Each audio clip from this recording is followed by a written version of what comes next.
السلام عليكم ورحمة الله. الحمد لله نحمده ونستعينه ونستغفره ونؤمن به ونتوكل عليه ونشهد أن لا إله إلا الله وحده لا شريك له ونشهد أن سيدنا ومولانا محمدا عبده ورسوله صلى الله تعالى عليه وعلى آله وأصحابه وبارك وسلم تسليما كثيرا. أما بعد فأعوذ بالله من الشيطان الرجيم. بسم الله الرحمن الرحيم. لا إكراه في الدين قد تبين الرشد من الغي فمن يكفر بالطاغوت ويؤمن بالله فقد استمسك بالعروة الوثقى لا انفصام لها والله سميع عليم. بارك الله لنا ولكم في القرآن العظيم ونفعنا وإياكم بالآيات والذكر الحكيم. اللهم صل على محمد وعلى آل محمد كما صليت على إبراهيم وعلى آل إبراهيم إنك حميد مجيد. اللهم بارك على محمد وعلى آل محمد كما باركت على إبراهيم وعلى آل إبراهيم إنك حميد مجيد.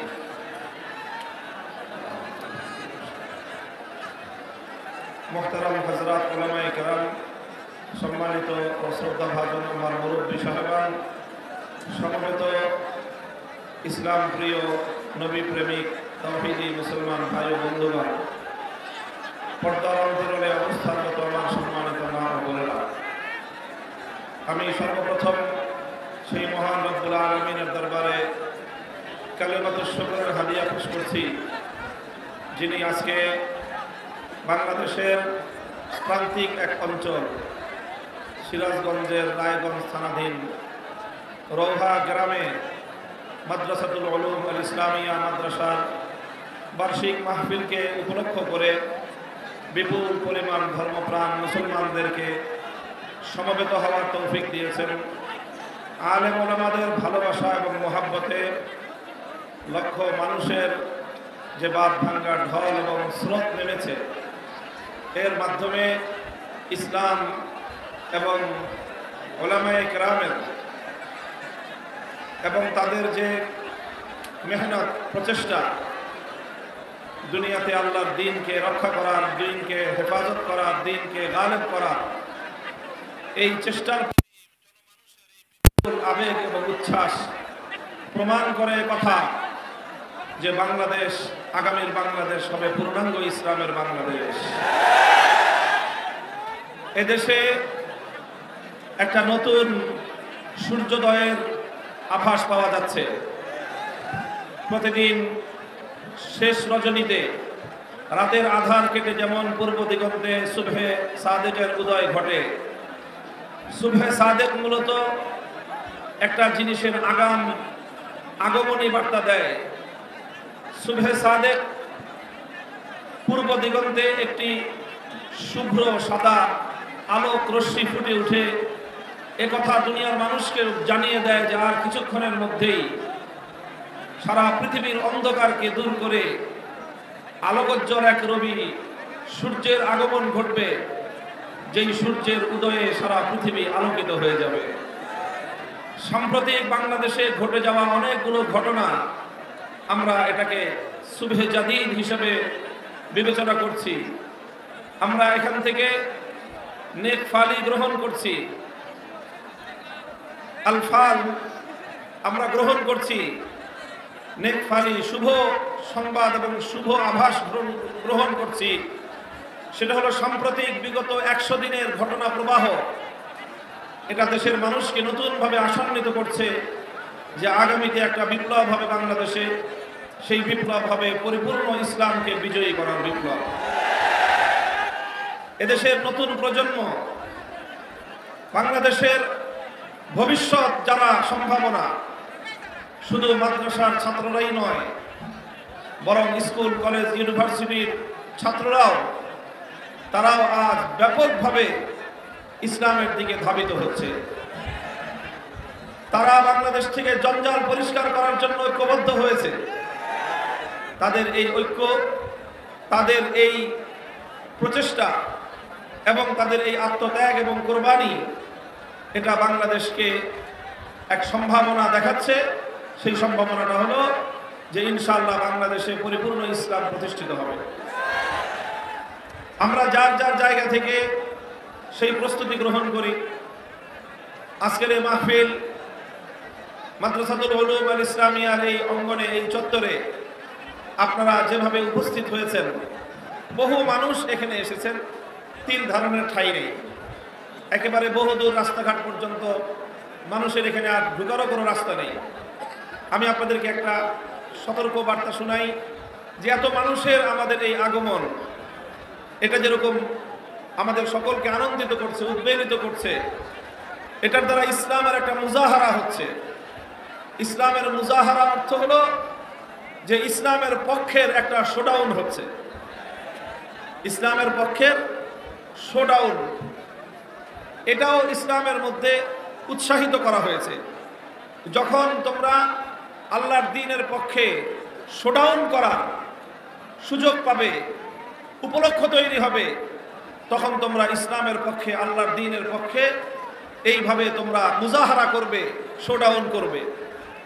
তবে মনে রাখতে হবে, ইসলামের পক্ষের এই শোডাউনগুলোতে, এই মুজাহারাগুলোতে কোনো ব্যক্তি প্রদর্শনী, ব্যক্তির আত্মপ্রদর্শনী এখানে উদ্দেশ্য হওয়া চলবে না।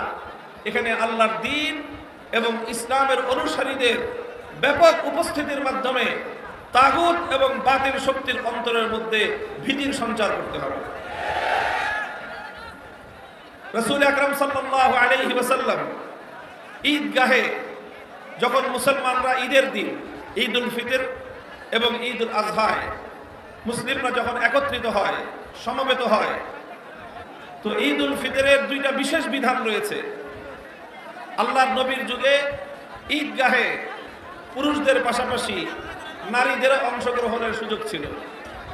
মূলত নারীদের ঈদগাহে আসাটা নামাজ পড়ার উদ্দেশ্যে নয়, মূল উদ্দেশ্য ছিল যে মুসলিম নারীরাও যদি এভাবে দলে দলে ঈদগাহে জড়ো হয়, কাফেররা দেখবে যে মুসলমানরা সংখ্যায় কম না। এই জন্য আল্লাহর নবী বলেছেন যে যে সকল নারীদের শরীয়তের মাসলার কারণে নামাজ পড়ার অনুমতি নাই, তারাও ঈদগাহে আসবে। যে সকল নারীরা বাইরে বের হওয়ার জন্য নিজেদের প্রয়োজনীয় পর্দার কাপড় নাই, হিজাব করার কাপড় নাই, তার বোন, তার প্রতিবেশিনী, তিনি নিজের কাপড় থেকে তার জন্য হিজাবের ব্যবস্থা করে দিবে। এরপরেও মুসলিমরা কেউ যেন সেদিন ঘরে বসে না থেকে সকলে ঈদগাহে জড়ো হয়। হ্যাঁ, যাদের নামাজ পড়ার অনুমতি নাই তারা নামাজের কাতার থেকে দূরে থাকবে, কিন্তু মুসলমানদের এই শোডাউনে তারাও উপস্থিত থাকবে। এটা হলো একটা মাসআলা। আরেক মাসআলা হলো, সুতরাং এই কথাটা খুব ভালো করে বুঝে রাখবেন, আল্লাহর নবীর যুগেও এবং আজও মুসলিম নারীদের মসজিদে অথবা ঈদগাহে আগমনের যে উদ্দেশ্য ছিল সেটা হলো ইসলামের, একটা হলো দ্বীন শিক্ষা করা, আর একটা হলো ইসলামের পক্ষে মুজাহারা এবং শোডাউন করা।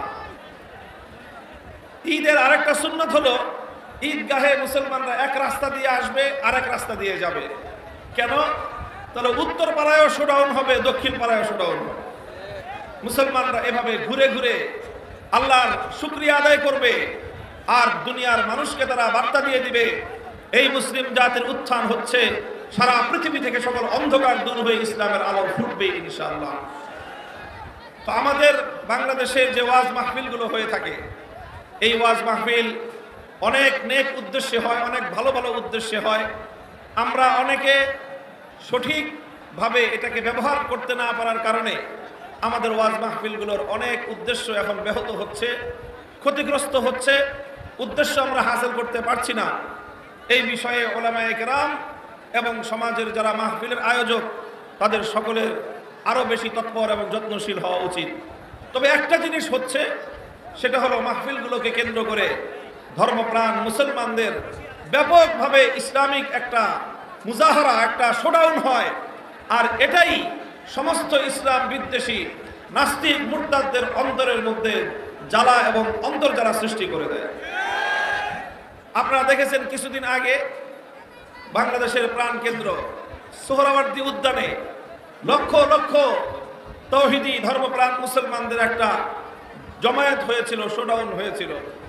এটা দেখে বাংলাদেশ থেকে বিতাড়িত নর্দমার কীট তসলিমা নাসরিন সে আফসোস এবং আক্ষেপে যেন তার আর বাংলাদেশের ব্যাপারে তার আর কোনো ভবিষ্যতের যত স্বপ্ন ছিল সব স্বপ্ন ধূলিসাৎ হয়ে গেছে।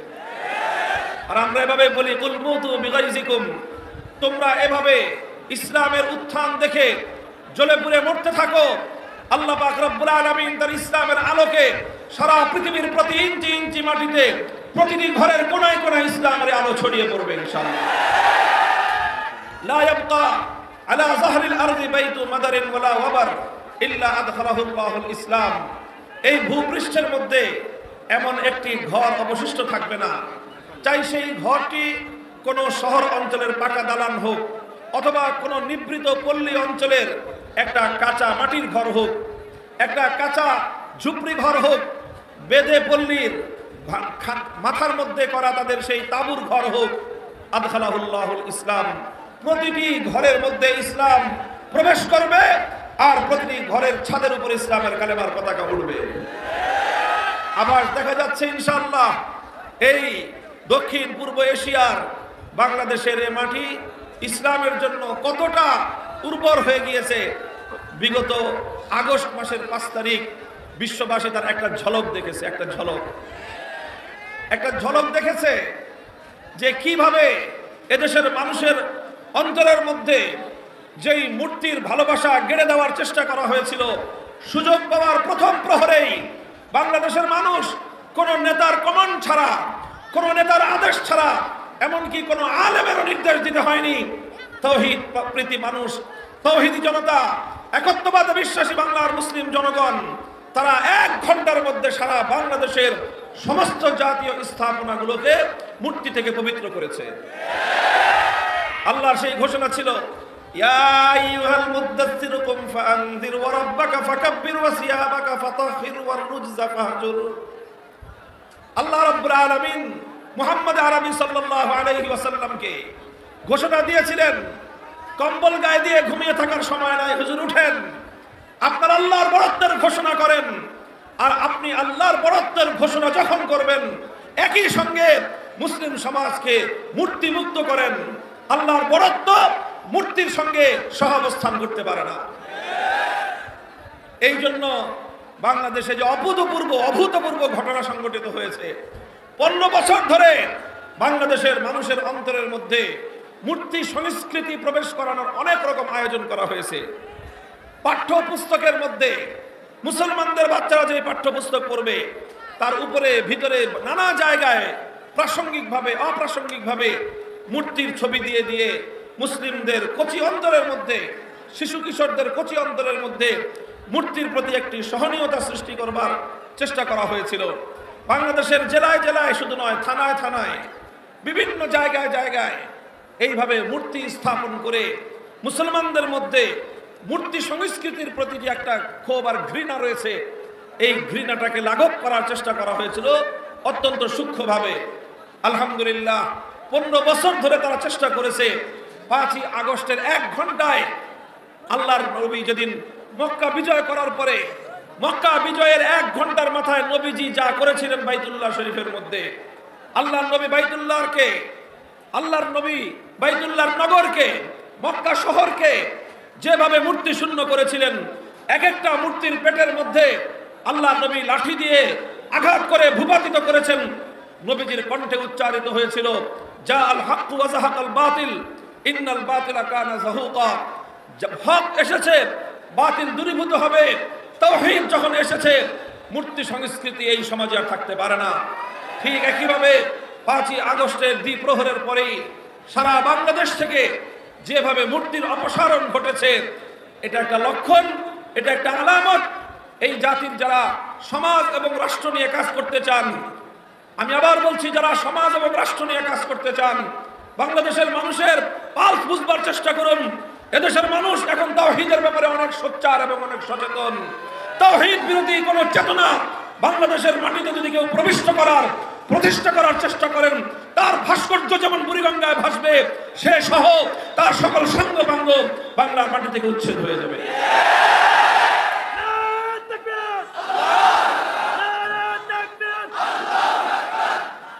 মুহতারাম হাজিরিন, আমি আপনাদের সম্মুখে কোরআনে পাকের একটি আয়াত তেলাওয়াত করেছি।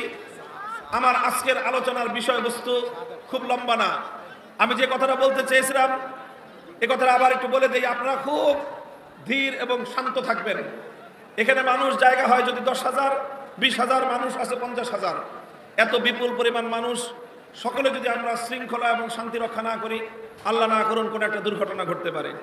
আর একটা দুর্ঘটনা আমাদের এই সকল আয়োজন, আমাদের সকল আনন্দকে মুহূর্তের মধ্যে বিষাদে পরিণত করবে, ম্লান হয়ে যাবে। এই জন্য সবাই খুব শান্ত থাকবেন। যতক্ষণ আলোচনা হয় শান্ত থাকবেন। আওয়াজ শোনা গেলেও শান্ত থাকবেন, আওয়াজ শোনা না গেলেও শান্ত থাকবেন, দেখা গেলেও শান্ত থাকবেন, দেখা না গেলেও শান্ত থাকবেন। কেউ কোনো কথা বলবেন না, ইনশাল্লাহ। এভাবে মাহফিলটা আমরা শেষ করতে পারবো তো ইনশাল্লাহ। বন্ধুগণ, আমি আল্লাহর কোরআনের একটি আয়াত তেলাওয়াত করেছি, যে আয়াতের মধ্যে আল্লাহ পাক রব্বুল আলামিন বলছেন, قد تبين الرشد من الغي فمن يكفر بالطاغوت ويؤمن بالله। تبين الرشد من الغي, কোনটা সঠিক পথ আর কোনটা ভুল পথ, কোনটা হেদায়েতের পথ, কোনটা গোমরাহির পথ, কোনটা মুক্তির পথ, কোনটা ধ্বংসের পথ স্পষ্ট। মুক্তির পথ হলো এক আল্লাহর উপর ঈমানের পথ, ধ্বংসের পথ হলো তাগুতের উপর বিশ্বাস স্থাপন করার পথ।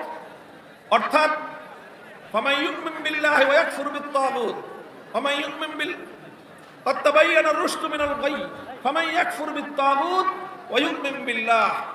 যারা আল্লাহর উপর ঈমান আনয়ন করবে এবং তাগুতকে অস্বীকার করবে, ফাকাদ ইসতামসাকা বিল উরওয়াতিল উসকা, তারা একটা শক্ত হাতল ধারণ করলো, এমন একটা হাতল যেই হাতল ধরে থাকলে একজন মানুষ নির্বিঘ্নে জান্নাত পর্যন্ত পৌঁছে যেতে পারবে ইনশাআল্লাহ। এর জন্য দুটি বিষয়ের প্রয়োজন। কয়টা বিষয়? জোরে বলেন, কয়টা বিষয়? একটা হলো ঈমান বিল্লাহ, বলেন, একটা হলো ঈমান বিল্লাহ, আল্লাহর উপর নির্ভেজাল, খালেস, নিষ্কলুষ, ভেজাল মুক্ত ঈমান লাগবে। কি লাগবে? ভেজাল মুক্ত। কার উপর? জোরে বলেন, কার উপর? আল্লাহর উপর নিষ্কলুষ ভেজাল মুক্ত ঈমান লাগবে। সঙ্গে সঙ্গে ইয়াকফুর বিত তাগুত, তাগুতকে অস্বীকার করতে হবে, তাগুতকে পরিত্যাগ করতে হবে। আমি এই বিষয়ে একটু কথা বলবো আপনাদের সামনে, আপনারা ধৈর্য ধরে শুনবেন। কথাটা বুঝবার বিষয়, এবং এই কথা আজকের বাংলাদেশের যে প্রেক্ষাপট তৈরি হয়েছে, এই প্রেক্ষাপটের সঙ্গে কেন প্রয়োজন আমার এই আলোচনা, সেটা আলোচনার শেষাংশে আমি আপনাদের সামনে আমার কথাগুলো এবং আমার কথার সারাংশ, আমার কথার যে ফলাফল, সেটাও আমি স্পষ্টভাবে আপনাদের সামনে উচ্চারণ করব ইনশাআল্লাহ। আল্লাহ পাক রব্বুল আলামিনের উপর ঈমান গ্রহণ করা, এই ঈমান, এটা হলো আসলুল উসুল। একজন মুমিনের উপর, একজন মানুষের উপর আল্লাহর পক্ষ থেকে যত বিধিবিধান আল্লাহর পক্ষ থেকে আরোপিত হয়েছে, সকল বিধানের মধ্যে সবচেয়ে গুরুত্বপূর্ণ বিধান হলো ঈমানের বিধান। ঈমানকে খালেস করতে হবে, ঈমানকে নির্ভেজাল করতে হবে। এটা হলো মানুষের উপর আল্লাহর পক্ষ থেকে সর্বপ্রথম নির্দেশ। ঈমানকে যখন আপনি খালেস করতে যাবেন, ঈমানকে যখন আপনি পিওর করতে যাবেন, তখনই আপনাকে তাগুতকে অস্বীকার করতে হবে। কাকে অস্বীকার করতে হবে? কথা বলেন, কাকে? তাগুতকে অস্বীকার করতে হবে। কাকে অস্বীকার করতে হবে? জোরে বলেন, জোরে, এদিকে তাকান। কাকে অস্বীকার করতে হবে? তাগুতকে অস্বীকার করতে হবে। কেউ যদি তাগুতকে সঠিকভাবে অস্বীকার করতে না পারে, কশ্চিন কেন তার ঈমান পরিপূর্ণ হতে পারে না। ঈমান পরিপূর্ণ হওয়ার জন্য কুফর বিত তাগুত জরুরি। তাগুতের সঙ্গে কুফরি করতে হবে, তবেই আল্লাহর উপর ঈমান পরিপূর্ণ হবে। আমি আপনাদেরকে আলোচনার সুবিধার্থে প্রথমে তাগুতের পরিচয় দিব। আমাদের আজকের প্রজন্ম এই তাগুতের পরিচয় জানাটা খুব বেশি জরুরি। তাগুত কাকে বলা হয়? কোরআনে পাকের অনেকগুলো আয়াতের মধ্যে আল্লাহ পাক রব্বুল আলামিন কুফর বিত তাগুত তথা তাগুতকে অস্বীকার করার গুরুত্ব আরোপ করেছেন, জোরালো নির্দেশ আল্লাহ পাক রব্বুল আলামিন দান করেছেন। এই জন্য কদিমান ওয়া হাদিসান, ইসলামের প্রথম যুগ থেকে নিয়ে আজ পর্যন্ত যারাই পবিত্র কোরআন নিয়ে আলোচনা করেন, পবিত্র কোরআনের তাফসীর গ্রন্থ লেখেন, পবিত্র কোরআন নিয়ে গবেষণা করেন, তাদের সকলের কাছেই এই তাগুত শব্দটির একটা তাৎপর্যপূর্ণ শব্দ এবং এই শব্দের তারা ব্যাখ্যা করে থাকেন এবং তাগুতের সংজ্ঞা দিয়ে থাকেন। সমস্ত মুফাসসিরিনদের সংজ্ঞা তারা তাগুতকে যেভাবে সংজ্ঞায়িত করেছেন, এই সবগুলোর সংজ্ঞা যদি একত্রিত করা হয়, তাহলে আমি সহজ ভাষায় আপনাদেরকে যদি বলতে চাই, তাহলে তাগুতের সংজ্ঞা, তাগুতের পরিচয় এভাবে বলা যায় যে আল্লাহ রাব্বুল আলামিনের জন্য যেই আসনটা সংরক্ষিত, আল্লাহর জন্য যেই বৈশিষ্ট্য সংরক্ষিত, অর্থাৎ যেই বৈশিষ্ট্য আল্লাহ ছাড়া অন্য কারো মধ্যে পাওয়া যাওয়া সম্ভব নয়, সেই বৈশিষ্ট্য যদি আল্লাহ ছাড়া ভিন্ন কেউ, কোনো গায়রুল্লাহকে যদি দেওয়া হয়, কোনো গায়রুল্লাহর জন্য যদি সেই বৈশিষ্ট্য সাব্যস্ত করা হয়, তখন সেই গায়রুল্লাহকে বলা হয় তাগুত। আরো সহজ ভাষায় বললে, যেই আসনটা আল্লাহর জন্য সংরক্ষিত, সেই আসনে যদি কোনো গায়রুল্লাহকে বসানো হয়, সেই গায়রুল্লাহকেই বলা হয় তাগুত। যেরকম খতমে নবুয়তের আসন, এটা কার জন্য সংরক্ষিত? শেষ নবীর জন্য। আপনারা আমার কথা বুঝতেছেন? কথার জবাব দিয়েন। খতমে নবুয়তের সিংহাসন, এটা কার জন্য সংরক্ষিত? শেষ নবী মুহাম্মদুর রাসূলুল্লাহ সাল্লাল্লাহু আলাইহি ওয়াসাল্লামের জন্য সংরক্ষিত। এখন শেষ নবীর পরে আর কেউ যদি নবুয়তের আসনে নিজেকে আসীন করে, তাহলে সেই নবী, সেই নামধারী নবী সত্য নবী না ভণ্ড নবী? সেই ব্যক্তি হলো ভণ্ড নবী। শেষ নবীর পরে কোনো নবী নাই। শেষ নবী কিয়ামত পর্যন্তের জন্য তিনি খতমে নবুয়তের সিংহাসনে আসীন। কাজেই খতমে নবুয়তের সিংহাসনে আখিরি নবী মুহাম্মদুর রাসূলুল্লাহ সাল্লাল্লাহু আলাইহি ওয়াসাল্লাম ছাড়া অন্য কেউ যদি বসতে চায়, সে যেরকম ভণ্ড নবী, মিথ্যা নবী, ঠিক ওই রকম ভাবে আল্লাহর জন্য যে আসন সংরক্ষিত, আল্লাহর আসনে যদি অন্য কোনো গায়রুল্লাহ বসতে চায়, তাহলে সেই গায়রুল্লাহকেই বলা হয় তাগুত। সহজে দৃষ্টান্ত দিয়ে আমি বুঝাবার চেষ্টা করি। যেরকম ধরেন ইবাদত করা হয়, কি করা হয়? এই ইবাদতের হকদার একমাত্র কে? সকল মানুষ জবাব দিবেন, ইবাদতের একমাত্র হকদার কে? ইবাদতের একমাত্র হকদার হলেন আল্লাহ। এখন ইবাদত যদি আল্লাহর জন্য না করে অন্য কোনো গায়রুল্লাহর জন্য করা হয়, তাহলে সেই গায়রুল্লাহকে বলা হয় তাগুত। কারণ ইবাদতের প্রাপ্য, ইবাদতের হকদারের যে আসনটা, সেই আসন একমাত্র আল্লাহর জন্য সংরক্ষিত। সুতরাং ইবাদত পাওয়ার সেই আসনে আল্লাহ ছাড়া কেউ যদি কোনো গায়রুল্লাহকে বসায়, কোনো গায়রুল্লাহ যদি নিজে স্বেচ্ছায় বসে, অথবা অন্য কেউ বসানোর পরে সেই গায়রুল্লাহ যদি এতে সম্মত থাকে, তাহলে সেই গায়রুল্লাহকেই বলা হবে তাগুত। যেরকম আরো সুনির্দিষ্ট দৃষ্টান্ত দিলে, ইবাদতের একমাত্র উপযুক্ত কে বলেন? কেউ যদি আল্লাহর জায়গায় দুর্গাকে পূজা করে, তাহলে যে ইবাদত এক আল্লাহর জন্য নির্ধারিত ছিল, সে আল্লাহকে ইবাদত না করে দুর্গাকে পূজা করলো, তাহলে ইসলামের পরিভাষায় দুর্গাকে বলা হয় তাগুত। আল্লাহর স্থানে ইবাদত যদি দুর্গার না করে কেউ কালীর করে, সরস্বতীর করে, তাহলে এই সবগুলো হলো তাগুত। আল্লাহর নবীর যুগে লাত, মানাত, উজ্জা, হুবাল এই সকল দেবদেবতার মানুষ পূজা করত। এই সকল দেবদেবতা ছিল সে যুগের তাগুত। আর এ যুগের তাগুত হলো এই জাতীয় যত দুর্গা, সরস্বতী, কালী, যেই সকল মূর্তিগুলো মানুষ নিজের হাতে বানিয়ে মানুষ সেগুলোকে ইবাদত এবং পূজার আসনে বসিয়ে তাদের পূজা করে, তাদের ইবাদত করে, এগুলোকেই বলা হয় তাগুত। কথাটা বোঝা গেল? বুঝতে পেরেছেন আপনারা? আরেকটা দৃষ্টান্ত দেই যে আল্লাহর জন্য নির্ধারিত সংরক্ষিত আসনে যেই বসবে সেই তাগুত হবে।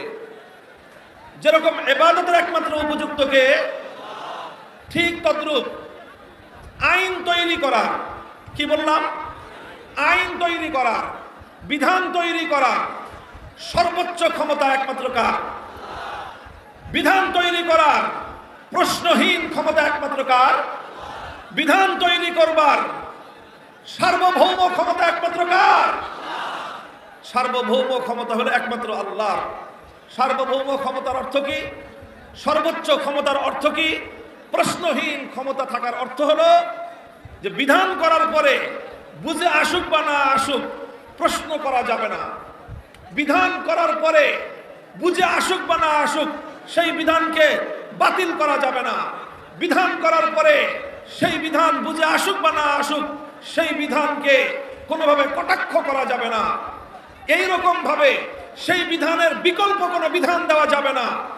এই রকম বিধান দেওয়ার, আইন তৈরি করার সর্বোচ্চ ক্ষমতাকে বলা হয় সার্বভৌম ক্ষমতা।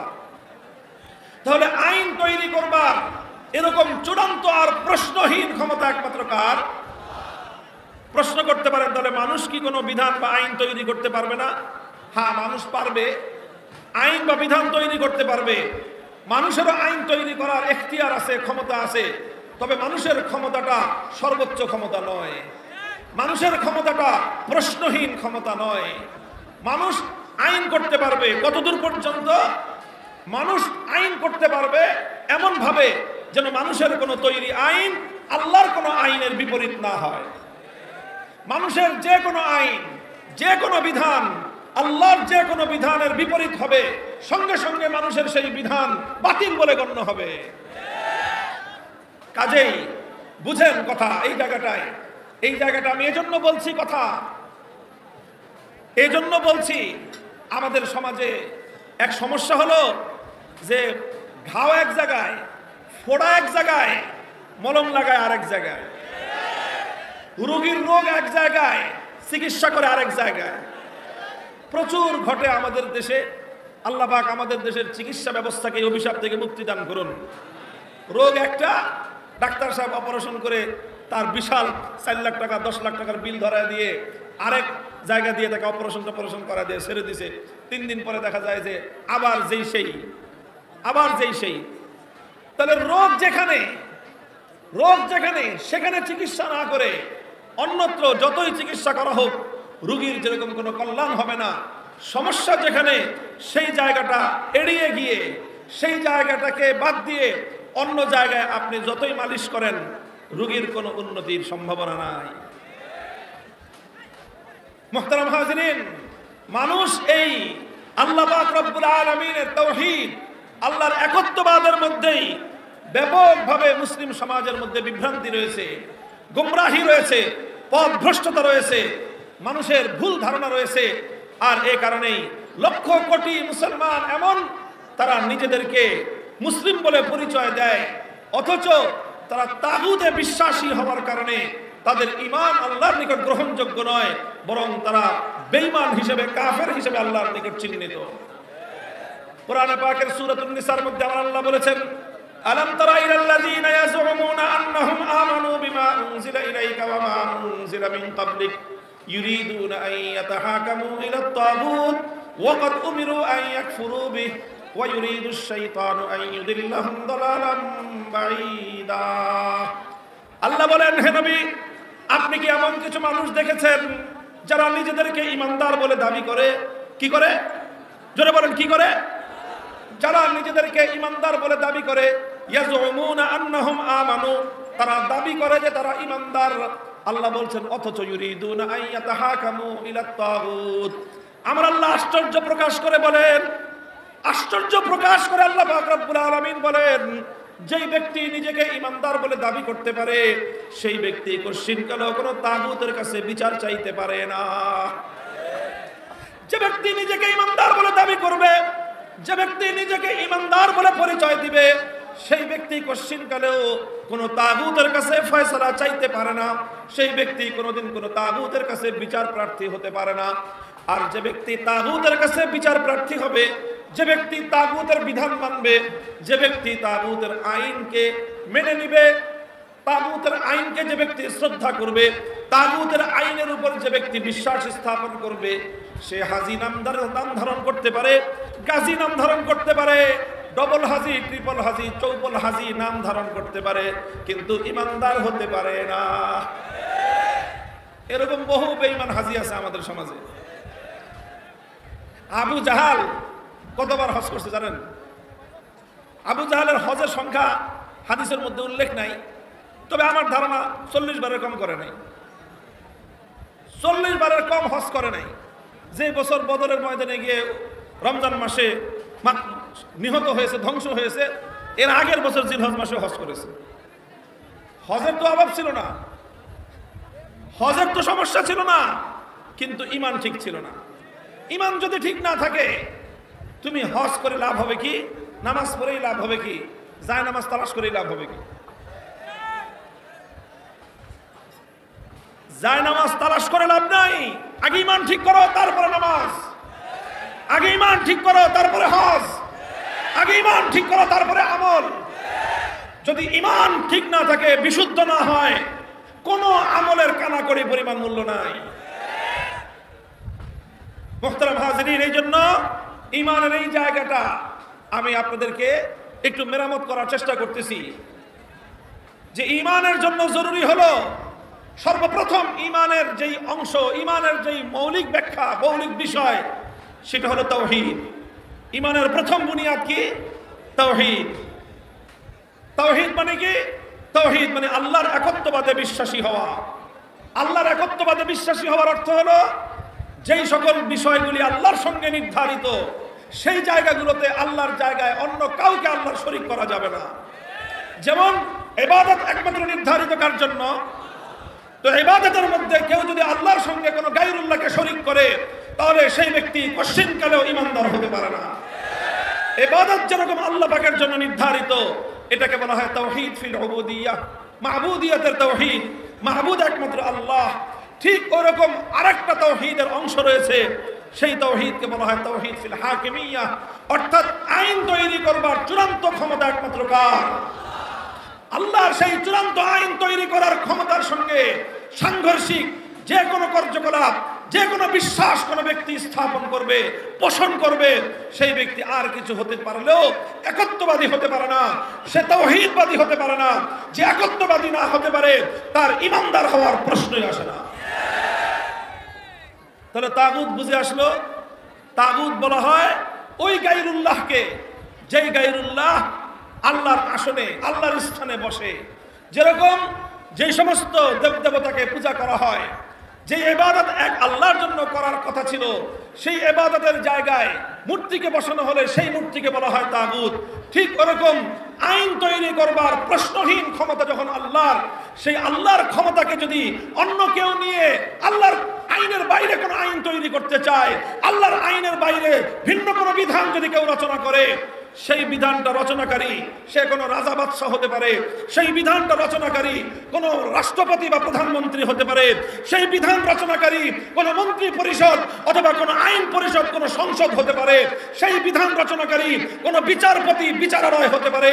মনে রাখবেন, আল্লাহর আইনের বিরুদ্ধে গিয়ে যারাই আইন করবে, যেই বাদশাহ আইন করবে, যেই রাজা আইন করবে, যেই রাষ্ট্রপতি আইন করবে, যেই প্রধানমন্ত্রী আইন করবে, যেই মন্ত্রী পরিষদ আইন করবে, যেই বিচারপতি আইন করবে, যেই সংসদ আইন করবে, সবগুলো শুধু বেঈমান আর মুশরিক নয়, বরং তারা হলো সব তাগুত।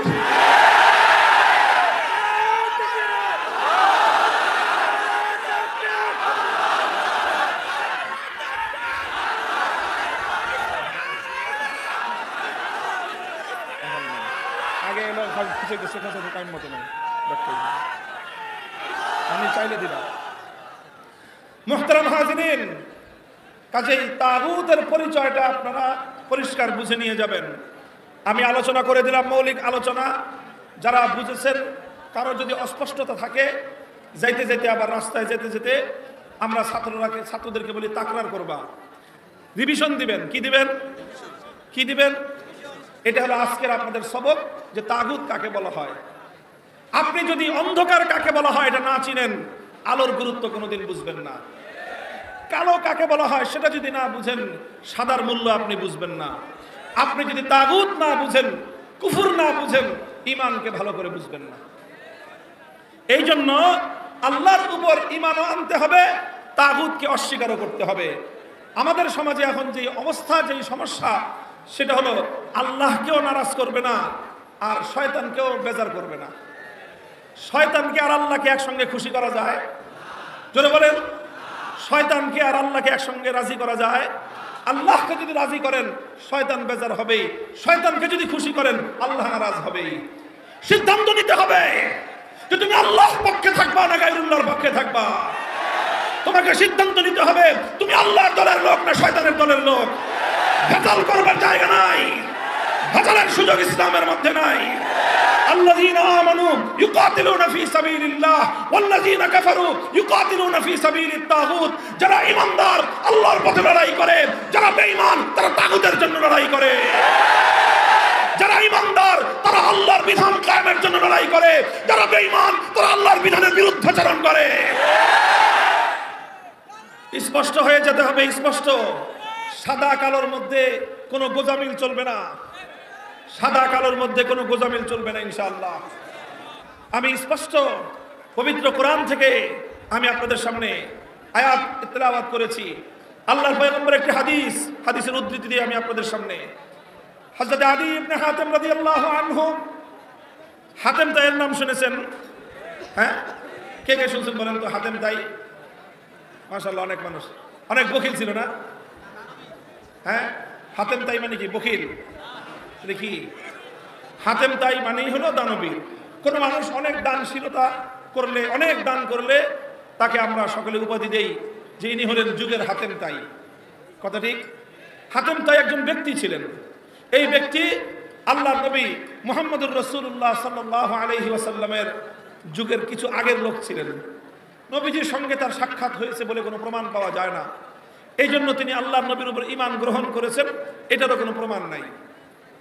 তবে এই হাতেম তাইর ছেলে, তার সন্তান, সেই সন্তানের নাম ছিল আদী ইবনে হাতেম। ইনি আল্লাহর নবীর সঙ্গে সাক্ষাৎ হয়েছিল, তিনি ইসলাম গ্রহণ করেছিলেন এবং তার ইসলামটা ছিল নির্ভেজাল, পিওর ইসলাম। এই জন্য আল্লাহর নবী হাতেম তাইর সন্তান হিসেবে আদী ইবনে হাতেমকে অনেক মর্যাদা দিতেন, সম্মান করতেন। আদী ইবনে হাতেম যখন আল্লাহর নবীর কাছে আসতো, নবীজি তাকে মর্যাদার আসন দান করতেন।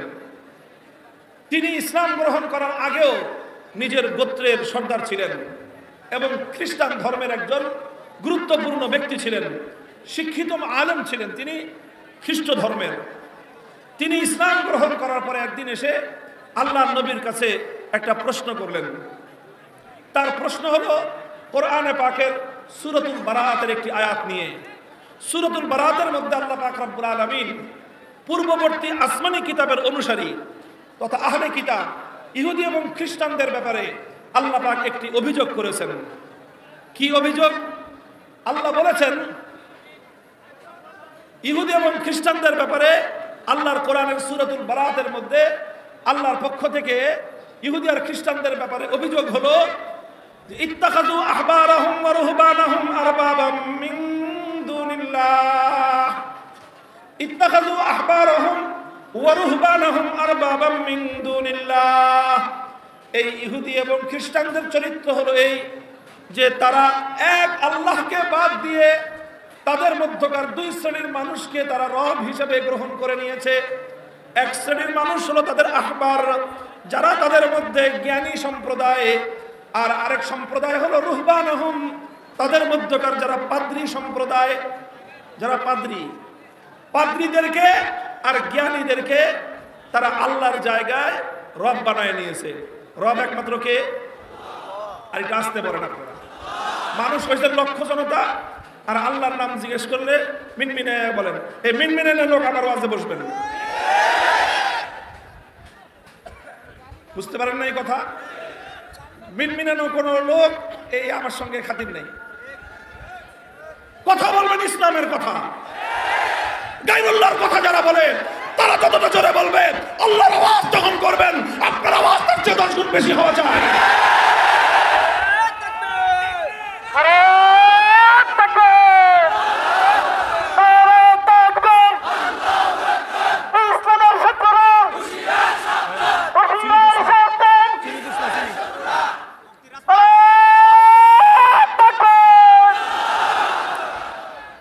ইত্তাখাযু আহবারাহুম ওয়া রুহবানাহুম আরবাবাম মিন দুনিল্লাহ। আল্লাহ রাব্বুল আলামিন অভিযোগ করলেন ইহুদি এবং খ্রিস্টানেরা তারা তাদের মধ্যে জ্ঞানী সম্প্রদায়, এক কথায় বলতে গেলে যারা সুশীল সমাজ, ওয়া রুহবানাহুম এবং তাদের মধ্যে যারা পাদ্রী মহল রয়েছে, এই সকল জ্ঞানী এবং পাদ্রীদেরকে আল্লাহর পরিবর্তে তারা রব বানিয়ে নিয়েছে। এটা আল্লাহর কোরআনে ইহুদি এবং খ্রিস্টানদের সম্পর্কে তাদের পরিচয় এবং তাদের সম্পর্কে অভিযোগ তুলে ধরা হয়েছে। আদি ইবনে হাতেম রাদিয়াল্লাহু আনহু আল্লাহর নবীকে পাল্টা প্রশ্ন করলেন, ইয়া রাসূলুল্লাহ, আমি তো খ্রিস্টান ছিলাম এবং খ্রিস্টান ধর্মের সম্পর্কে সব কিছু আমার জানা আছে, সবিস্তারে জ্ঞান এবং এলেম আমার কাছে রয়েছে, কিন্তু আমার প্রশ্ন হলো, ইয়া রাসূলুল্লাহ, আমরা খ্রিস্টান সম্প্রদায়ে কোনোদিন আমাদের মধ্যকার কোনো জ্ঞানী ব্যক্তিকে, কোনো আলেমকে অথবা কোনো পাদ্রীকে আমরা কোশ্চিনকালেও রব বলি নাই, তাদের ইবাদত তো আমরা করি নাই। আমরা শুধুমাত্র এক আল্লাহর ইবাদত করতাম। আর খ্রিস্টান সম্প্রদায়ের মধ্যে হযরত ঈসা আলাইহিস সালামকে আল্লাহর সন্তান বলে বিশ্বাস করা হয়, হযরত মারিয়াম আলাইহিস সালামকেও আল্লাহর অংশ স্থাপন করা হয়, সেটা ভিন্ন বিষয়। কিন্তু মা মারিয়াম এবং ঈসা আলাইহিস সালাম বাদ দিয়ে অন্য কোনো ব্যক্তিকে তারা রব বলে না, তারা সেজদা করে না, ইবাদত করে না। তাহলে প্রশ্ন হলো, যেহেতু অন্য কোনো ব্যক্তিকে আমরা রব মানি না, আল্লাহ কেন খ্রিস্টানদের ব্যাপারে এই কথা বললেন যে খ্রিস্টান সম্প্রদায় তারা তাদের মধ্যকার জ্ঞানী এবং তাদের মধ্যকার পাদ্রী মহলকে তারা আল্লাহর পরিবর্তে রব বানিয়ে নিয়েছে? এটা হলো আদি ইবনে হাতেমের প্রশ্ন। আল্লাহর নবী প্রশ্নের জবাব দেওয়ার জন্য আদি ইবনে হাতেমের কাছে আগে আরেকটা পাল্টা প্রশ্ন করলেন। আল্লাহর নবী আদি ইবনে হাতেম বললেন, হে আদি, তুমি আমাকে একটা প্রশ্নের জবাব দাও। আলাস্তুম হাররামতুম মা হাররামুহু ওয়া আহলালতুম মা আহাল্লুহু, তোমাদের মধ্যে কি এমন কোন বিষয় ছিল যে আল্লাহ রাব্বুল আলামিন একটা বিষয়কে বৈধ বলেছেন, কিন্তু সেই বিষয়টাকে পরবর্তীতে তোমাদের ধর্মের জ্ঞানী আর পাদ্রী সম্প্রদায় মিলে যেটাকে আল্লাহ বৈধ বললেন সেটাকে তারা বেআইনি বলে দেয়? অথবা কোনো একটা জিনিসকে আল্লাহ পাক বেআইনি করেছেন, অবৈধ করেছেন, অথচ তোমাদের সমাজের এই পাদ্রী সম্প্রদায় আর তোমাদের সমাজের জ্ঞানী সম্প্রদায় মিলে যেটাকে আল্লাহ অবৈধ করলেন সেটাকে তারা বৈধ করে দেয়। অর্থাৎ আল্লাহর বিধানটাকে তারা পরিবর্তন করে দিত।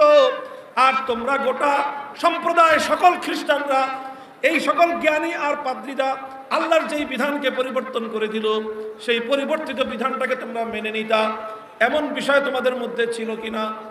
এবার আদি ইবনে হাতেম মাথা নিচু করে বলেন যে হ্যাঁ ইয়া রাসূলুল্লাহ, এটা তো আমাদের মধ্যে ছিল। সঙ্গে সঙ্গে আল্লাহর পয়গম্বর মুহাম্মদুর রাসূলুল্লাহ সাল্লাল্লাহু আলাইহি ওয়াসাল্লাম বললেন, ফাযালিকা ইবাদাতুহুম ফাতিলকা ইবাদাতুহুম। হে আদি, তুমি কি মনে করেছো শুধুমাত্র কোন গায়রুল্লাহকে সিজদা করলেই শিরক হয়? তুমি কি মনে করেছো কোন গায়রুল্লাহকে পূজা করলেই শুধু শিরক হয়? না না, কোন গায়রুল্লাহকে পূজা করলে যেরকম শিরক হয়, কোন গায়রুল্লাহকে ইবাদত করলে যেরকম আল্লাহর সঙ্গে শিরক করা হয়, ঠিক তদ্রূপ আল্লাহর কোন বিধানকে যখন কোন গায়রুল্লাহ পরিবর্তন করে দিবে তখন সেই গায়রুল্লাহর পরিবর্তিত বিধানকে মেনে নেওয়া এটাও হলো সবচেয়ে বড় শিরক। এখন বলেন, হে বাংলাদেশের মুসলমান সমাজ, আল্লাহর কতগুলো বিধানকে আমার রাষ্ট্র ব্যবস্থা, আমার সংবিধান, আমার দেশের সংসদ, আমার দেশের বিচার ব্যবস্থা, আমার দেশের মন্ত্রী পরিষদ কতগুলো বিধানকে তারা পরিবর্তন করেছে। আল্লাহ বলেছেন সুদ হারাম, অবৈধ, সুদ বেআইনি। আমার দেশের রাষ্ট্র ব্যবস্থা বলে সুদ বৈধ, আল্লাহ বললেন অবৈধ, রাষ্ট্র বলল বৈধ। যারা সুদকে বৈধ বলে মেনে নিল তারা হাজার রাকাত নামাজ পড়তে পারে, ইমানদার হতে পারে না।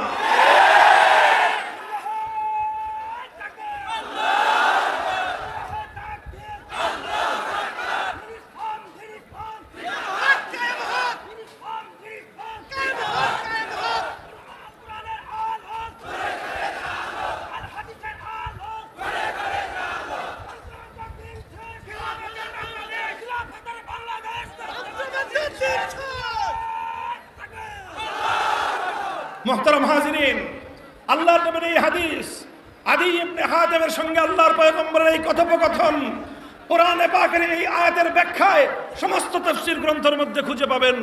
হাদিসের কিতাব উল্টালে প্রত্যেকটি হাদিসের কিতাবের মধ্যে সামান্য কিছু শব্দের তারতম্যে প্রত্যেকটি হাদিস গ্রন্থের মধ্যে হাদিসটি রয়েছে। অথচ আজ মুসলমান সমাজের মধ্যে এই অভিশপ্ত ধারা চলমান রয়েছে যে আল্লাহর বিধানকে, আল্লাহর আইনকে যত্রতত্র যেখানে সেখানে যে কোনো ভাবে মানুষ হয়ে, আল্লাহর মাখলুক হয়ে, গায়রুল্লাহ হয়ে আল্লাহর বিধানকে পরিবর্তন করে দেয়, আল্লাহর বিধানের জায়গায় পাল্টা বিধান তারা প্রবর্তন করে দেয়। মুসলমানদের মধ্যে এই অভিশাপ ছিল না, নবীর যুগে ছিল না, সাহাবীদের যুগে ছিল না, তাবেঈনদের যুগে ছিল না, তাবেঈনদের যুগে ছিল না, খেলাফতে রাশেদার যুগে ছিল না, খেলাফতে বনু উমাইয়ার যুগে ছিল না, খেলাফতে বনু আব্বাসিয়ার যুগেও ছিল না। সর্বপ্রথম মুসলিম সমাজের মধ্যে এই অভিশপ্ত ধারা চালু করেছিল তাতারিরা। তাতারি, চেঙ্গিস খান, এই চেঙ্গিস খানের চালাচামুন্ডা যা ছিল, এরা মুসলিম সমাজকে ধ্বংসস্তূপে পরিণত করেছিল। মুসলমানদের খেলাফতের প্রাণকেন্দ্র রাজধানী বাগদাদকে দখল করেছিল। মুসলিম ভূখণ্ডকে তছনছ করে দিয়ে মুসলমানদেরকে দখল করে নিয়ে মুসলিম সমাজের মধ্যে সর্বপ্রথম সেই তাতারিরা চেঙ্গিস খানের প্রবর্তিত আইন, আল্লাহর আইনকে উৎখাত করে তারা চেঙ্গিস খানের বানানো আইন, চেঙ্গিস খানের সেই বানানো আইনটা ছিল বিভিন্ন ধর্মের আইনকে একত্রিত করে তার নিজস্ব প্রণীত একটা আইনের বই, একটা আইনের একটা পাতা, যেটাকে ইতিহাসের পাতায় নাম পাওয়া যায় ইয়াসেক। এই ইয়াসেকের বিধান অনুযায়ী সর্বপ্রথম মুসলিম সমাজের মধ্যে এই অভিশাপ প্রবেশ করেছে তাতারিদের মাধ্যমে। আল্লাহ পাক রব্বুল আলামিন মুসলমানদের ওই সকল পূর্বপুরুষদের উপর রহম করুন, তাদের কবরগুলোকে জান্নাতের বাগানে পরিণত করুন যারা তাতারিদের এই ফিতনাকে মোকাবেলা করেছিলেন। এই ফিতনাকে মোকাবেলা করতে গিয়ে লক্ষ লক্ষ মুসলমানকে শাহাদাতের রক্ত দিতে হয়েছে। তাতারিদের এই ফিতনাকে মোকাবেলা করার জন্য যুগের আলেম সমাজকে শাহাদাতের রক্ত দিতে হয়েছে। যুগের শাইখুল ইসলাম ইবনে তাইমিয়াকে ছয় বার কারারুদ্ধ হতে হয়েছে। উলামায়ে কেরাম রক্ত দিয়েছেন, জীবন দিয়েছেন, কারাবরণ করেছেন, আত্মত্যাগ স্বীকার করেছেন, শেষ পর্যন্ত আল্লাহর জমিন থেকে চেঙ্গিস খানের তাতারি ফিতনাকে নির্মূল করে ছেড়েছে।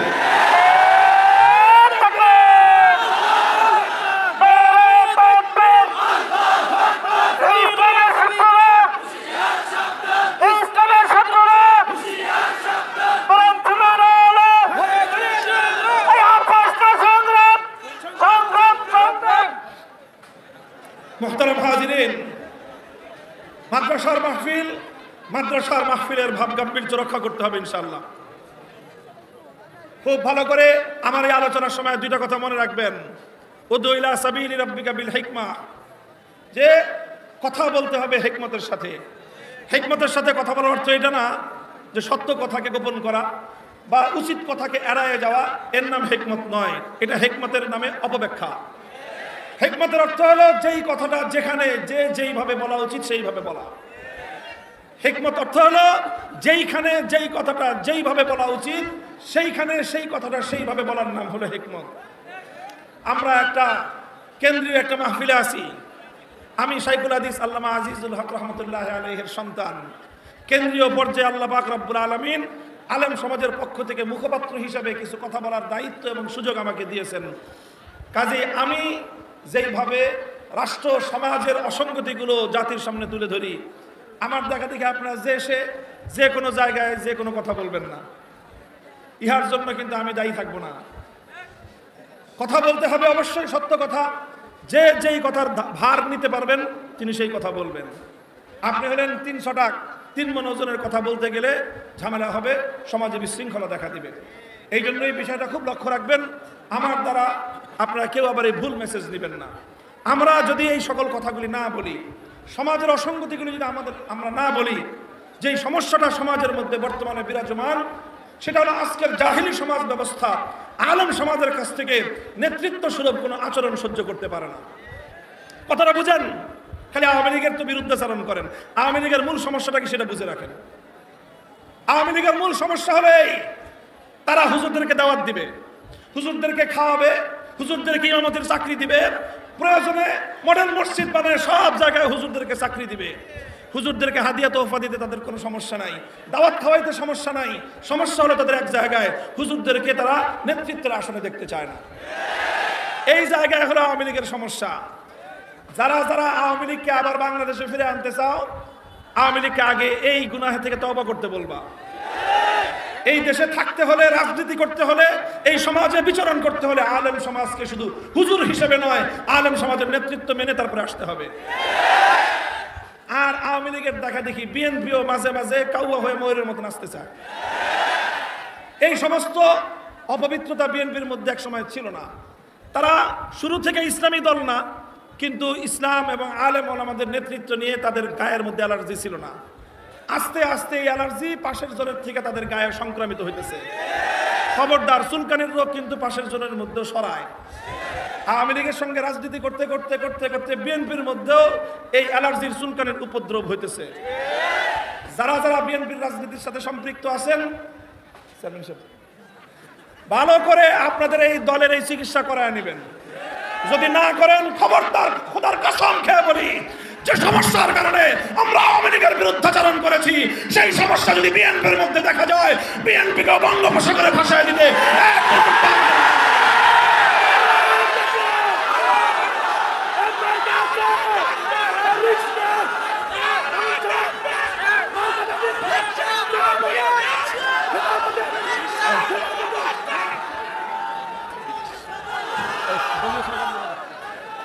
মুহতারাম হাজিরিন, কথাটা হলো এই জায়গায়, এটা একটা গুরুত্বপূর্ণ কথা।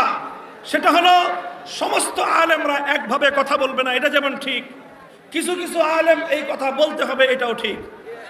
উলামায়ে কেরাম সমাজের প্রত্যেকটা অসঙ্গতি নিয়ে কথা বলবে। বাজার ব্যবসা বাণিজ্যের মধ্যে যদি কোনো ধরনের অনৈসলামিক কালচার, কোনো ধরনের অনৈসলামিক রীতিনীতি মুসলমানদের ব্যবসা বাণিজ্যের মধ্যে দেখা দেয়, আলেম সমাজকে মসজিদের মেম্বারে বসে সেই ব্যাপারে সজাগ এবং সতর্ক করতে হবে। মানুষের আচার অনুষ্ঠান, বিয়ে শাদী, মানুষের পারিবারিক অনুষ্ঠানাদির মধ্যে যদি ব্যাপকভাবে ইসলাম বিরোধী নাজায়েজ কার্যকলাপ হতে থাকে, আলেম সমাজের দায়িত্ব হয়ে দাঁড়াবে সমাজের এই ধরনের পারিবারিক আচার অনুষ্ঠান, বিয়ে শাদীর অসঙ্গতিগুলো নিয়ে, সেখানকার নাজায়েজ কর্মকাণ্ড নিয়ে মানুষকে সতর্ক করা। মানুষের ব্যক্তিগত আখলাকের মধ্যে যদি অধপতন দেখা যায়, মিথ্যাচারিতা, ধোঁকাবাজি, প্রতারণার মতো এই ধরনের অসৎ চরিত্র যদি মানুষের মধ্যে দেখা দেয়, আলেম সমাজের দায়িত্ব হবে এই ব্যাপারে মানুষকে সজাগ করা। মানুষের মধ্যে ছোটরা যদি বড়দেরকে অসম্মান করতে থাকে, ছোটরা যদি বড়দের সঙ্গে বেয়াদবি করতে থাকে, সন্তান যদি পিতার অবাধ্য হতে থাকে, সন্তান যদি মায়ের অবাধ্য হতে থাকে, তখন আলেমদের দায়িত্ব হলো সমাজকে বড়দের সম্মান সম্পর্কে সজাগ করা, পিতামাতার হক সম্পর্কে জাতিকে সচেতন করা। মানুষ যদি ইসলামের জরুরি বিধানগুলো ছাড়তে থাকে, নামাজের প্রতি গুরুত্বহীন হয়ে যায়, হজ ফরজ হওয়ার পরেও হজ করে না, যাকাত ফরজ হওয়ার পরেও ঠিকমতো যাকাত দেয় না, রমজান মাসে ঠিকমতো রোজা রাখে না, এই সকল ফরজ বিধান সম্পর্কে জাতিকে সজাগ করা, সতর্ক করা, নসিহত করা, এটা আলেমদের দায়িত্ব।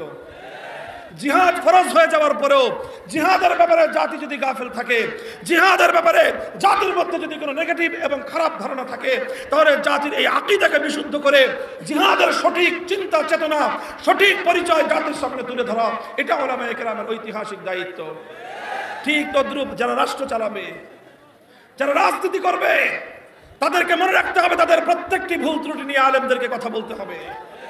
এবং তখনই উলামায়ে কেরাম নেতার মতো কথা বলবে, শুধু হুজুরের মতো না। তখন তোমাকে সেই কথা ভালো করে শুনে তোমার কার্যকলাপকে সংশোধন করতে হবে। তুমি তখন কার্যকলাপ সংশোধন না করে মামুনুল হকের উপর ক্ষিপ্ত হইবা যে হুজুর বেশি কথা বলে। কথা আমাদেরটা চলবে ইনশাআল্লাহ। আর আমরা যখন হকের কথা বলবো, আলাসনা আলাল হাক্কি ওয়া হুম আলাল বাতিল, আমাদের সূত্র তো একটাই, আমরা বলছি কোরআনের কথা, আমরা বলছি সত্যের কথা, আমাদের প্রতিপক্ষ বলছে মিথ্যার কথা, আমরা বলছি আল্লাহর কথা, প্রতিপক্ষ বলছে শয়তানের কথা। লড়াই যদি বাঁধে লড়াই করব, জীবন যদি দিতে হয় জীবন দেব। আমরা মরলে যদি জান্নাতে যাই, তারা মরলে যদি জাহান্নামে যায়, তাদের যদি মরতে আপত্তি না থাকে, জান্নাতের শহীদরা মরতে কেন আপত্তি করবে?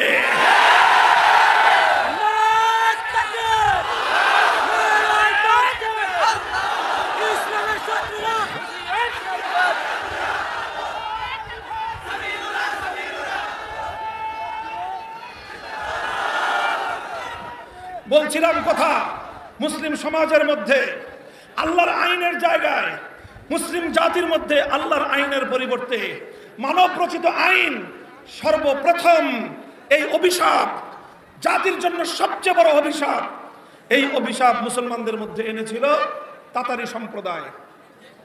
চেঙ্গিস খানের আইন, কার আইন? মনে রাখবেন, চেঙ্গিস খান। যারা যারা আল্লাহর আইনের বিরুদ্ধে আইন করে এদের সবগুলির পাশায় চেঙ্গিস খানের সিল মেরে দিবেন। এরা হলো যুগের চেঙ্গিস খান। এইভাবে তারা সর্বপ্রথম এই ধারা চালু করে। আলহামদুলিল্লাহ, মুসলমানরা লড়াই করেছে, জীবন দিয়েছে, রক্ত দিয়েছে, রক্তের সাগর বেয়ে তাতারিদের এই অভিশাপ মুসলিম সমাজ থেকে বিতাড়িত হয়েছে। তাতারিরা এক সময় তাদের অধিকাংশ লোক ইসলাম কবুল করে মুসলমান হয়ে আবার ইসলামের সঠিক ধারায় তারা ফিরে এসেছে এবং খেলাফতে ওসমানিয়া কায়েম হয়ে দীর্ঘ শতাব্দীর পর শতাব্দী পর্যন্ত মুসলিম জাতির মধ্যে আল্লাহর আইনের সঙ্গে সাংঘর্ষিক কোনো আইন, কোনো বিধান মুসলিম সমাজে, মুসলিম রাষ্ট্রে, রাষ্ট্রীয়ভাবে কোশ্চিনকালেও এটা গ্রহণযোগ্য ছিল না। এইভাবে চলতে চলতে 1757 সালে সর্বপ্রথম যখন মুসলিম বিশ্বের বিভিন্ন অঞ্চলে এই সময়টায় 18 শতকের মাঝামাঝি সময়ে মুসলিম বিশ্বের বিশাল এলাকা পশ্চিমা সাম্রাজ্যবাদীরা দখল করে নিল। আমাদের এই পাক ভারত উপমহাদেশ 1757 সালে ব্রিটিশরা দখল করলো। মুসলমানদের বিশাল আফ্রিকা মহাদেশের আরব দেশগুলো, কেউ ফ্রান্স দখল করলো কিছু, ইটালি দখল করলো কিছু। এইভাবে মুসলিম সাম্রাজ্যগুলো, মুসলিম বিশাল এলাকা ইটালি, ফ্রান্স আর ব্রিটিশরা দখল করে ভাগ বাটোয়ারা করে নিল। আর একটা বিশাল অঞ্চল রাশিয়ার দখলে কব্জা হয়ে গেল। এই মুসলিম দেশগুলো যখন পশ্চিমাদের করতলগত হলো, এই পশ্চিমারা সর্বপ্রথম মুসলিম সমাজের মধ্যে অভিশপ্ত ধারা চালু করলো যে মুসলমানদের সমাজে আল্লাহর বিধানগুলোকে তারা উপড়ে ফেলে আল্লাহর বিধানের জায়গায় ব্রিটিশ প্রবর্তিত বিধান তারা চালু করলো। যখন ব্রিটিশ প্রবর্তিত বিধান চালু হলো, মুসলমানদের সংখ্যা কিন্তু কম ছিল না। মসজিদগুলোতে মুসলমানরা ইমাম ছিল, মসজিদগুলোর মিম্বারে মুসলমানদের বয়ান চলতো, সব ঠিক ছিল। কিন্তু শুধুমাত্র একটা জিনিসের পরিবর্তন হয়েছিল, সেই জিনিসটা হলো মুসলমানদের সমাজে আল্লাহর আইনের পরিবর্তে মানব রচিত আইন বাস্তবায়ন হলো। যুগের ইমাম শাহ আব্দুল আজিজ মুহাদ্দিস দেহলভী রহমতুল্লাহ আলাইহি সর্বপ্রথম ফতোয়া জারি করলেন, এদেশে মুসলমানের সংখ্যা যতই হোক না কেন, এই দেশটা এখন আর দারুল ইসলাম, ইসলামের দেশ নয়, এই দেশটা হলো এখন দারুল হরব। দারুল হরব মানে হলো শত্রু কবলিত দেশ। যেই দেশের আইন আল্লাহর আইন হয় না, যেই দেশের আইন ইসলামের আইন হয় না, সেই দেশে টুপিওয়ালা মানুষ যত বেশি থাকুক না কেন, আইন আল্লাহর না হওয়া পর্যন্ত সেই দেশ পরিপূর্ণ ইসলামের দেশ হতে পারে না। তিনি ফতোয়া দিলেন যে দেশ এখন দারুল ইসলাম নাই, এদেশ দারুল হরব হয়ে গিয়েছে। সুতরাং এখন মুসলমানদের দায়িত্ব আর কর্তব্য হলো এই দারুল হরবকে পরিবর্তন করে আবার এখানে দারুল ইসলাম কায়েম করতে হবে, আবার মানব রচিত আইনকে উপড়ে ফেলে আল্লাহর আইন দ্বারা মুসলিম সমাজকে শাসন করতে হবে। শুরু হলো মুসলমানদের এর জন্য সংগ্রাম, শুরু হলো মুসলমানদের সংগ্রাম। দীর্ঘ সংগ্রামের পথ পাড়ি দিয়ে 1757 সালের পর প্রায় 70 বছর পরে 1831 সালে বালাকোটের ময়দানে সৈয়দ আহমদ শহীদ রহমতুল্লাহ আলাইহি মুজাহিদ বাহিনী গঠন করে ইংরেজদের বিরুদ্ধে যুদ্ধ শুরু করলেন, লড়াই শুরু করলেন। উদ্দেশ্য ছিল স্বাধীনতা। আর সেই স্বাধীনতা মানে শুধুমাত্র একটা ভূখণ্ডকে মুক্ত স্বাধীন করা নয়, সেই স্বাধীনতা মানে শুধুমাত্র একটি পতাকা স্বাধীন করা নয়, বরং সেই স্বাধীনতার মূল মর্ম ছিল জমিন আল্লাহর, আসমান আল্লাহর, বিধান চলবে একমাত্র কার।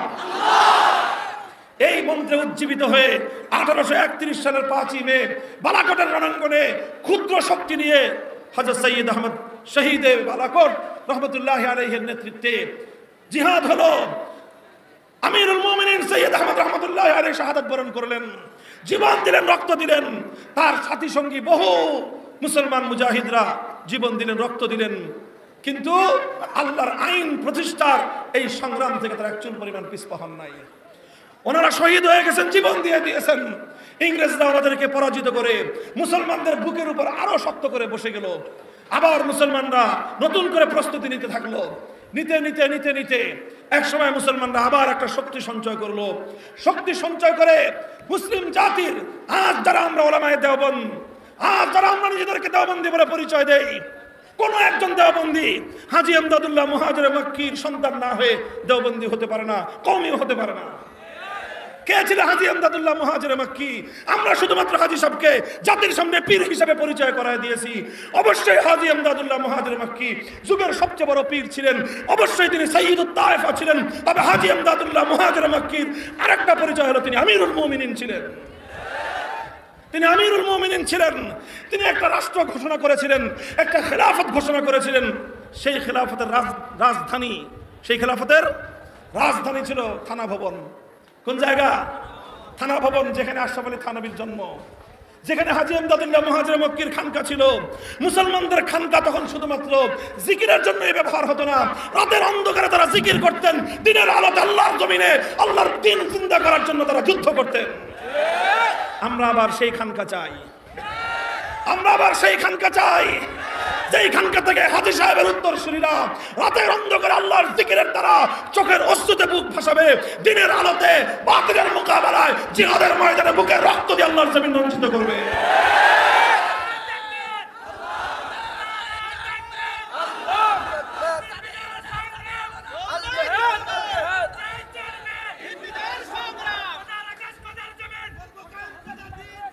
মুহতারাম হাজিরিন, তাহলে আমিরুল মুমিনিন ছিলেন হাজী আমদাদুল্লাহ মুহাজির মক্কি রহমতুল্লাহ আলাইহি। তিনি আমাদের সকল ওই সময়কার বুজুর্গ যারা ছিলেন প্রায় সকলের পীর ছিলেন, আবার তিনি আমিরুল মুমিনিন ছিলেন। তার একজন প্রধানমন্ত্রী ছিলেন হুজ্জাতুল ইসলাম কাসেম নানুতুবি রহমতুল্লাহ আলাইহি। তার একজন প্রধান বিচারপতি ছিলেন রশিদ আহমদ গঙ্গুহি রহমতুল্লাহ আলাইহি। তার একজন প্রধান সেনাপতি ছিলেন হাফেজ জামান শহীদ রহমতুল্লাহ আলাইহি। তার একটা ভৌগোলিক রাষ্ট্র কাঠামো ছিল, সেই রাষ্ট্রের একটা রাজধানী ছিল। সেই রাজধানীতে বসে আমিরুল মুমিনিন হাজী আমদাদুল্লাহ মুহাজির মক্কি রহমতুল্লাহ আলাইহি সেই যুগে আল্লাহর বিধান বাস্তবায়ন করার ফরমান জারি করেছিলেন। মানব রচিত সমস্ত আইনকে তিনি বাতিল বলে ঘোষণা করেছিলেন। এরপরে এই মুসলমানদের এই খেলাফত, মুসলমানদের এই ইমারতে ইসলামিয়াকে ধ্বংস করার জন্য ইংরেজরা 1857 সালে লড়াই করলো, যুদ্ধ শুরু করলো। শামিলির রণাঙ্গনে মুসলমানদের এই খেলাফতের পক্ষ থেকে যুদ্ধ চালানো হলো। সেই যুদ্ধে মুসলমানদের প্রধান সেনাপতি হাফেজ জামান রহমতুল্লাহ আলাইহি শাহাদাত বরণ করলেন। মুসলমানরা আবার রক্ত দিল, জীবন দিল। পারলো না, পারবে কিভাবে?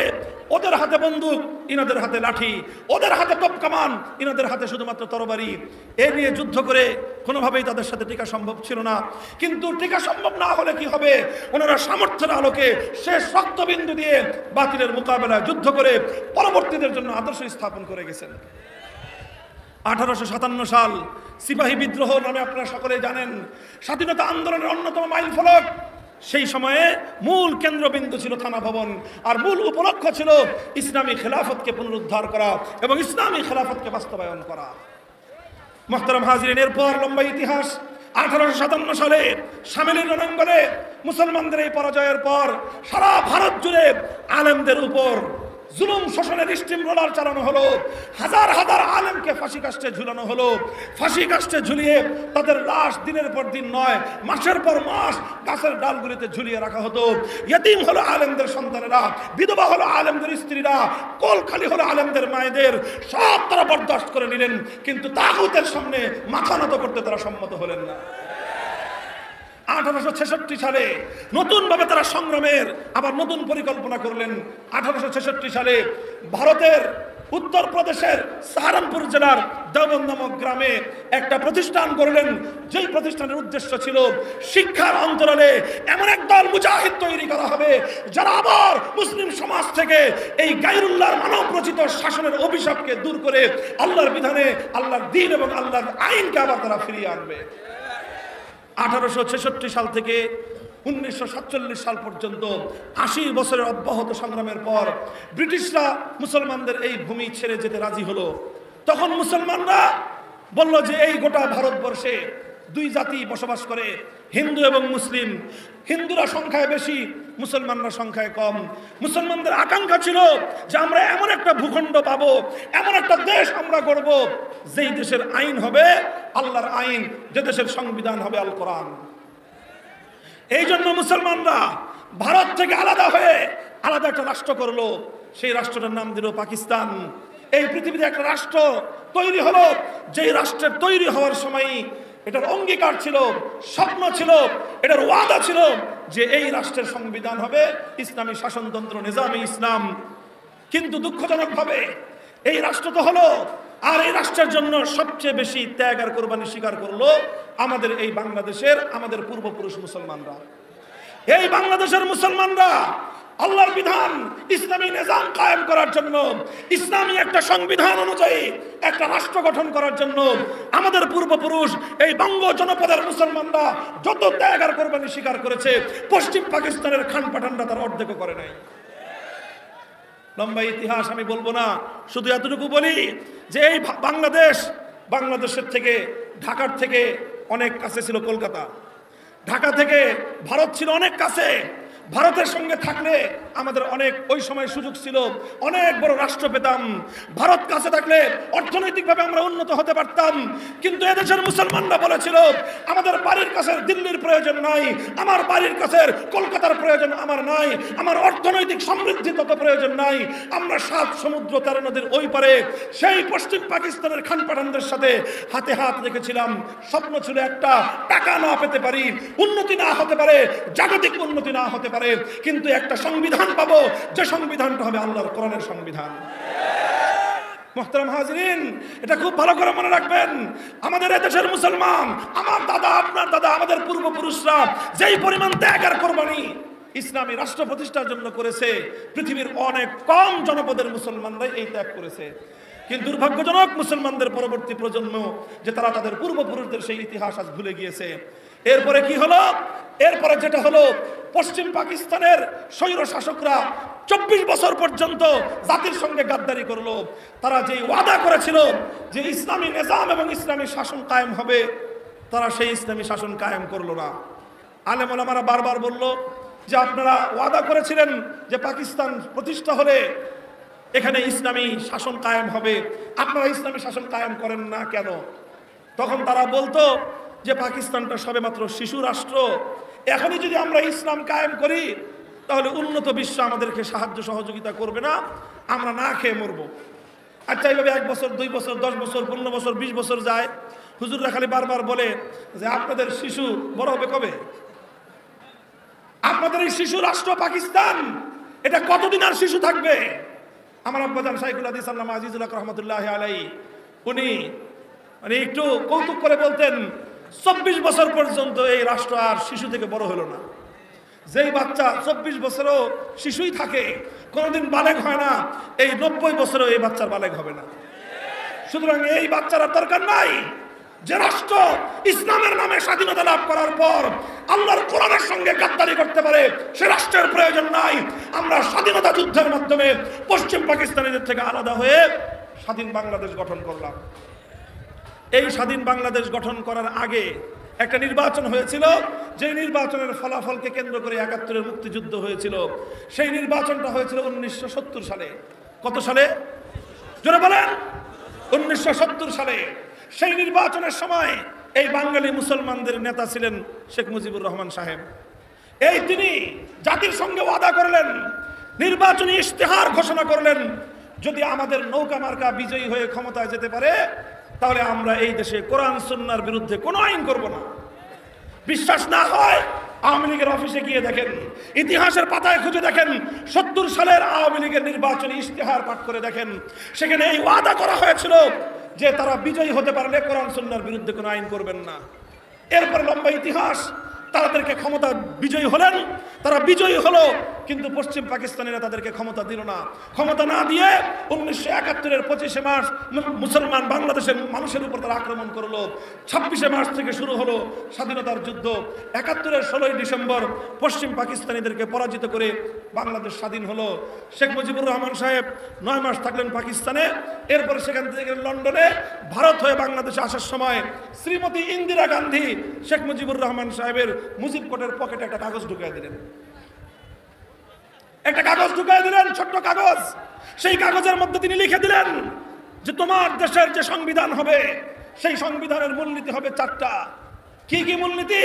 জাতীয়তাবাদ, ধর্মনিরপেক্ষতাবাদ, গণতন্ত্র আর সমাজতন্ত্র। 4টা তন্ত্র দিয়ে তিনি একটা চিরকুট লিখে দিলেন, একটা প্রেসক্রিপশন লিখে দিলেন। শেখ মুজিবুর রহমান সাহেব নির্বাচনের আগে জাতির সঙ্গে যে অঙ্গীকার করেছিলেন কোরআন সুন্নাহ বিরোধী কোনো আইন করবেন না, তিনি তার সেই অঙ্গীকার ভুলে গেলেন। জাতির সঙ্গে সেই ওয়াদা তিনি ভঙ্গ করলেন। সেই ওয়াদা ভঙ্গ করে জাতির সঙ্গে গাদ্দারি করে বাংলাদেশের মানুষের উপর একটা কুফরি সংবিধান তিনি চাপিয়ে দিলেন। এই ছিল বাংলাদেশের মানুষের কপালের সবচেয়ে বড় দুর্দশা, দুঃখজনক ইতিহাস। রক্ত দিয়ে যে মুসলমান এই দেশটাকে স্বাধীন করেছিল, রক্ত দিয়ে যে এই দেশটাকে শত শত বছর ধরে মুসলমানরা চিন্তা করেছিল যে মুসলমানদের দেশ, সুতরাং আইন হবে আল্লাহর আইন, এই তিনি ভারতের পরামর্শে আর ভারতের সাজেশন অনুযায়ী এক রাতের এক কলমের খোঁচায় মুসলমানদের সঙ্গে করা তার সমস্ত অঙ্গীকার ভঙ্গ করে তিনি গাদ্দারি করলেন জাতির সাথে। ৭৫ সাল পর্যন্ত চললো এভাবে। এরপরে তার পতন ঘটলো। ৭৫-এর পরে যারা আসলেন তারা নাম কাবাস্তে একটু একটু পরিবর্তন করলেন। অনেক বড় একটা পরিবর্তন ছিল।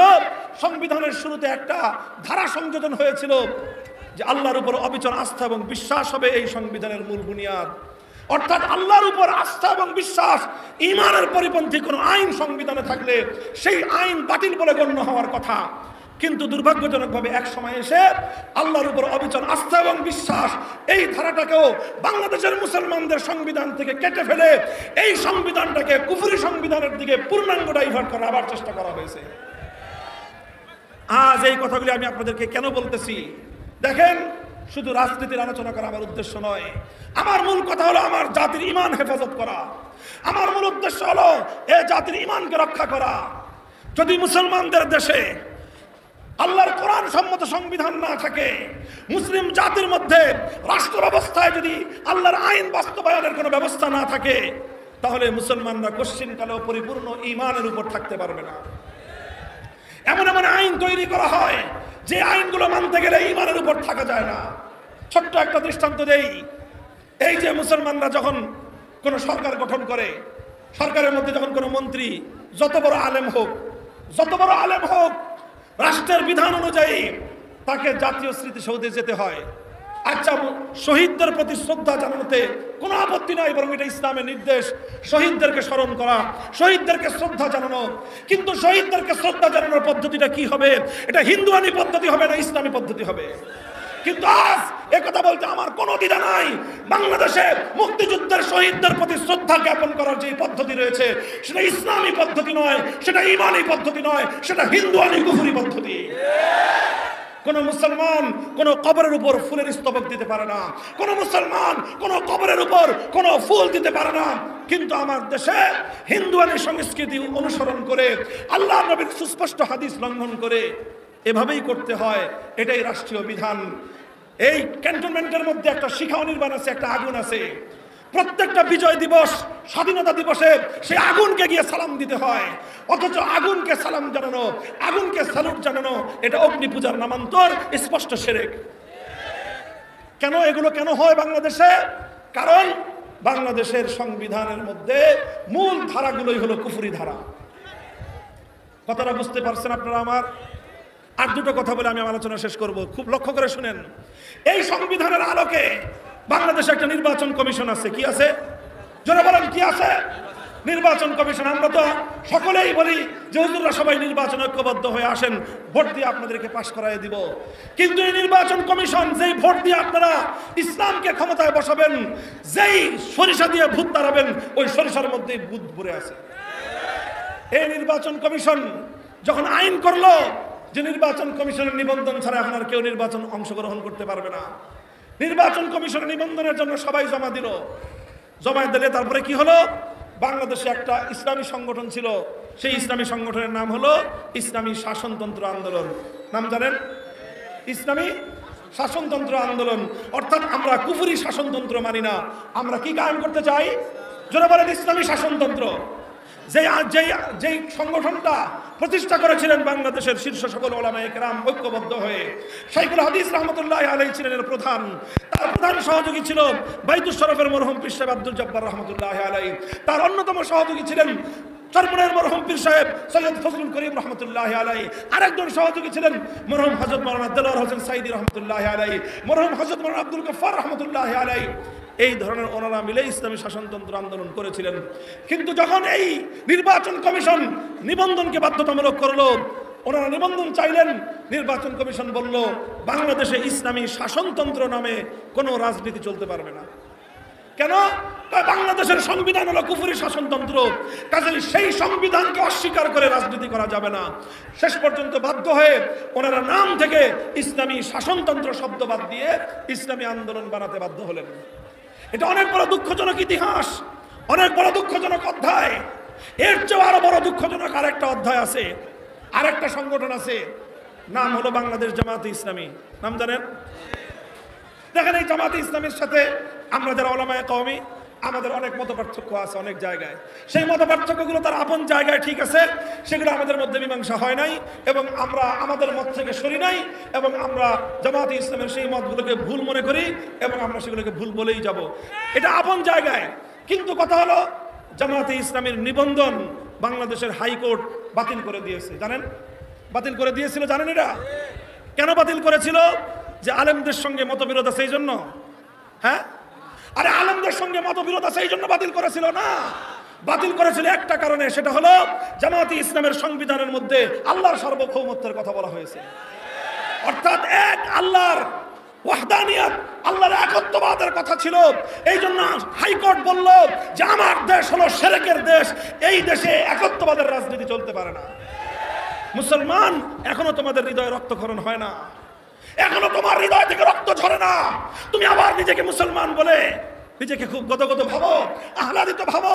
তোমার হৃদয় থেকে রক্তক্ষরণ হওয়া উচিত, তোমার চোখের অশ্রুতে তোমার বুক ভাসা উচিত যে যেই দেশটায় তিতুমিররা রক্ত দিয়েছিল আল্লাহর দিনের জন্য, হাজী শরীয়তুল্লাহরা রক্ত দিয়েছিল আল্লাহর দিন বাস্তবায়নের জন্য, হাজার হাজার শহীদ গাজীরা জীবন দিয়েছিল আল্লাহর জমিনে আল্লাহর আইন বাস্তবায়নের জন্য, আর সেই জমিনে সেই আল্লাহর একত্ববাদের কথা থাকবার কারণে রাজনৈতিক দলকে দেশের সর্বোচ্চ আদালত নিষিদ্ধ ঘোষণা করেছে।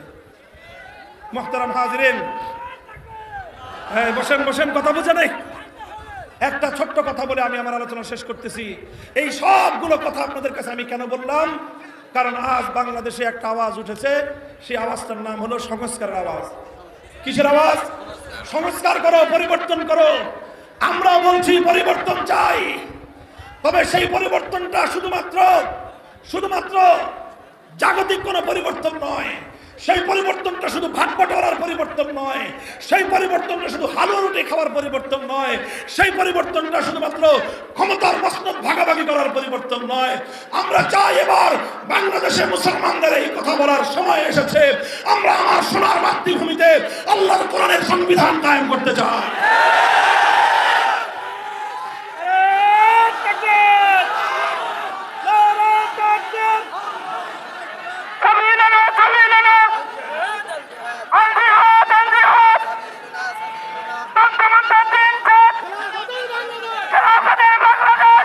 মুহতারাম হাজিরিন, জাতীয় এই সংস্কার আওয়াজের মধ্যে আমাদের স্পষ্ট কথা, রায়গঞ্জ, সিরাজগঞ্জ এবং এই অঞ্চলের লাখো জনতার এই মজমায় আমি কথা বলতে চাই এবং আশা করি সকল মুসলিম জনতা আমার কথা হৃদয় দিয়ে উপলব্ধি করবেন, হৃদয়ের মধ্যে কথাটা গেঁথে রাখবেন। আমাদের স্পষ্ট কথা, এক নম্বর, এই সংবিধানে কোনো জাতির পিতার দরকার নাই,